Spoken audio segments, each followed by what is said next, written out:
Bismillahirrahmanirrahim. Assalamualaikum warahmatullahi wabarakatuh. Perkenalkan saya Atila Joza Maharani dengan NIM B1B1230025. Saya dari kelas B, mata kuliah Tata Kelola Keuangan Pemerintahan. Di sini saya akan menjelaskan tentang anggaran pendapatan dan belanja negara. Sudah tersedia PPT dengan judul Anggaran Negara dan sebuah tinjauan.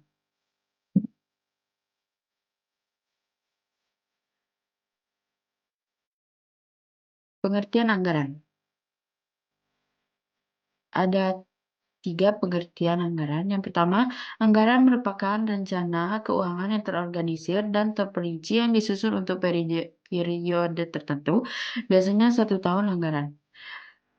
Yang kedua, anggaran juga alat perencanaan. Dalam konteks keuangan negara, anggaran digunakan oleh pemerintah sebagai alat perencanaan dan pengendalian pengeluaran serta penerimaan negara.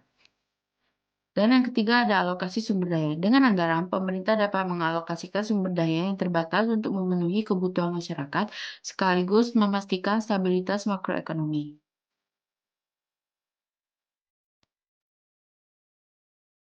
Ada APBN pada masa Orde Baru.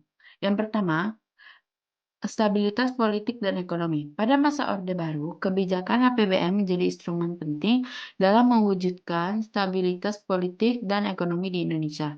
Yang kedua ada pemerintahan sentralistik. Masa ini dikenal dengan pemerintahan yang sangat sentralistik, di mana perencanaan dan pengendalian anggaran sepenuhnya dikuasai oleh pemerintah pusat. Yang ketiga ada repelita. Pemerintah Orde Baru di bawah kepemimpinan Presiden Soekarno menggunakan APBN sebagai alat utama untuk mendukung agenda pembangunan yang dikenal dengan istilah repelita atau rencana pembangunan 5 tahun. Yang keempat ada ketergantungan migas. Sumber penerimaan negara pada masa Orde Baru sangat bergantung pada sektor migas, termasuk pada awal periode ini ketika harga minyak dunia sangat tinggi. Yang kelima ada tantangan ekonomi. Namun, meskipun berhasil mendorong pertumbuhan ekonomi yang tinggi dan relatif stabil selama beberapa dekade, ketergantungan yang berlebihan pada sektor migas merupakan kerentanan pada anggaran negara. APBN menjelang akhir masa Orde Baru. Yang pertama ada krisis moneter. Menjelang akhir pemerintahan Orde Baru, Indonesia menghadapi tantangan ekonomi yang sangat serius, terutama akibat krisis moneter yang melanda Asia pada tahun 1997. Ada dampak krisis. Krisis ini menyebabkan nilai tukar rupiah anjlok secara drastis, inflasi meningkat tajam, dan utang luar negeri membengkak. Dampak dari krisis tersebut terhadap APBN sangat signifikan.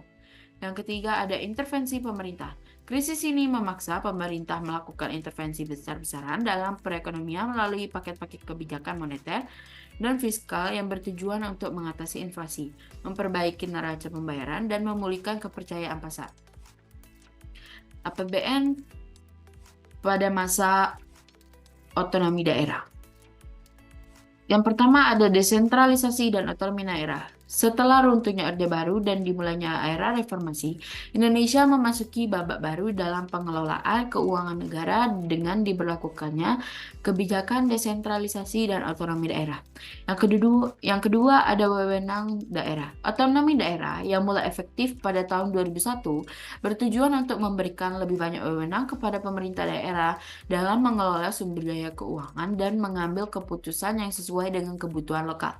Yang ketiga ada alokasi anggaran. Dalam konteks APBN, kebijakan ini membawa perubahan besar, di mana sebagian besar anggaran negara dialokasikan kepada daerah melalui berbagai mekanisme, seperti dana alokasi umum atau DAU, dana alokasi khusus atau DAK, dan dana bagi hasil atau DBH. Yang keempat ada tujuan desentralisasi fiskal. Tujuan dari desentralisasi ini adalah untuk mempercepat pembangunan daerah, mengurangi ketimpangan antar wilayah, serta meningkatkan kesejahteraan masyarakat lokal. Selanjutnya ada kebijakan anggaran. Yang pertama ada alat kebijakan fiskal. Kebijakan anggaran adalah satu alat utama yang digunakan oleh pemerintah dalam menjalankan kebijakan fiskal untuk mengarahkan ekonomi negara. Yang kedua ada perekonomian tertutup. Dalam konteks ini, pemerintah menghadapi dua jenis sistem ekonomi, yaitu perekonomian tertutup dan perekonomian terbuka. Lalu yang ketiga ada perekonomian terbuka. Masing-masing sistem memiliki implikasi yang berbeda terhadap bagaimana anggaran negara dikelola. Yang pertama ada perekonomian terbuka. Faktor eksternalnya adalah dampak, lalu fluktuasi nilai tukar mata uang mempengaruhi biaya impor dan pendapatan dari ekspor. Lalu ada kondisi pasar global. Kondisi ini mempengaruhi pendapatan negara, terutama jika negara tersebut tergantung pada ekspor sumber daya alam. Lalu ada aliran modal internasional. Aliran ini mempengaruhi suku bunga domestik dan kebijakan utang luar negeri.